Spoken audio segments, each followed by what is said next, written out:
बिनते हवा। आदम और हवा का रिश्ता जितना मजबूत और पुराना है, इतना ही आर्जी और नापायदार भी है। कहीं तकदीर जुदाई डालती है तो कहीं मौत की हकीकत अपना वार करती है, और कहीं पर रस्मों रिवाजों में जकड़े लोग अपनी बहन बेटियों को इस हकीकी रिश्ते से महरूम रखते हैं।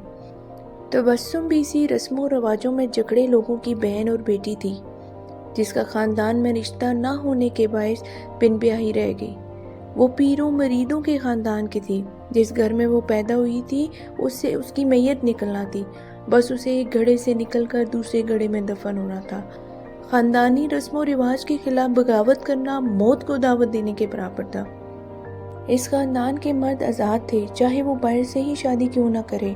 उन्हें इस बात का एहसास नहीं था कि अपनी बहनों बेटियों को उनके हक से महरूम करके कितना बड़ा गुनाह कर रहे हैं। फिक्र थी तो बस इस बात की दौलत घर से बाहर ना जाए। इस चक्कर में कई बहनें बेटियां कुर्बान हो गई। तबस्सुम को जीने के लिए खुद ही रास्ता तलाश करना था। तबस्सुम की शादी उम्र निकल चुकी थी। उसने अपने खानदान की गरीब मरीदनी की बेटी गोद ले लिया, जिसकी उसे इजाज़त मिल गई।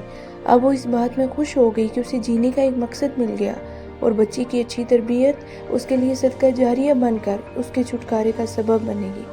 ये हमारे माशरे की एक तल्ख हकीकत है, जहाँ लड़कियों को ख़ानदान के नाम पर या जायदाद की वजह से हमेशा के लिए घर बिठाकर उसके शरई, इंसानी और माशरती हकूक़ से महरूम रखा जाता है। जबकि इस्लाम की रूह से औरत एक घर का ऐसा चिराग है जिससे पूरा घर और ख़ानदान रोशन होता है। अल्लाह ताला हमें हिदायत दे। अगर आपको ये वीडियो अच्छी लगी तो प्लीज़ लाइक एंड सब्सक्राइब ज़रूर करें।